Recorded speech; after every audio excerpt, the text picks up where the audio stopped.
CopExper 2 ve 1 boyutlu optimizasyon programı. CopExper programı standart, profesyonel ve G-Code olarak 3 bölümde sunulmaktadır. 3 ayrı sürümü vardır. Sürümü onunla birlikte yeni özellikleri de mevcuttur. Bu videomuzda bunu anlatacağız. Programda standart ve profesyonel sürüm arasındaki tek fark standart sürüm 500 parça girişlisidir. Profesyonel sürümde sınırsız parça girişlidir. Bu hem 2 boyutlu da hem de 1 boyutlu boru profil optimizasyon için de geçerlidir.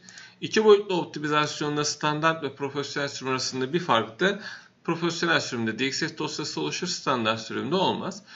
Bu programın 2 boyutludaki G-Code sürümü tamamen G-Code CNC makineler için G-Code dosyası oluşturmasıdır.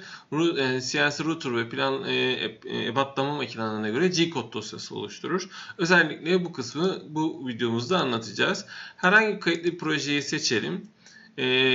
Burada ayarlar bölümünde özellikle DXF ayarlarını başlangıçta gösterelim. DXF ayarlarında istediğiniz bilgilerin DXF dosyasına oluşup oluşmaması ayarlanır ve ona göre CAD ve CAM programında açılınca görünür.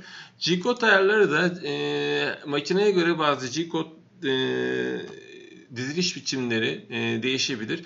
Dolayısıyla burada ön ayarlar yapılabilir. Makine tanımlama kısmında işte yüzey olan mesafe, güvenli alandaki mesafesi, keserkenki mesafe, ilerleme hız değerleri, kesim öncesi ve sonrası program kodu varsa buraya gelir.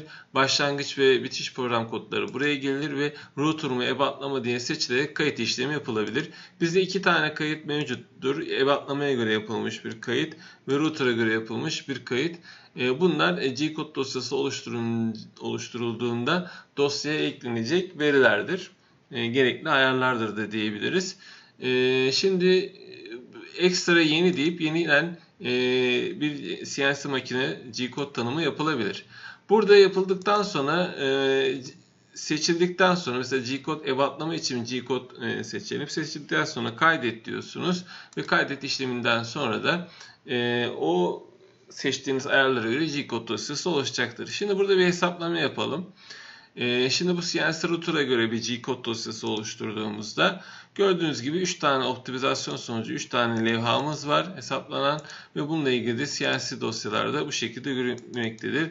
Siz gerekli ayarları yaptıktan sonra program otomatik olarak bu dosyayı oluşturur ve böylelikle CNC makinede kesim yapabilirsiniz.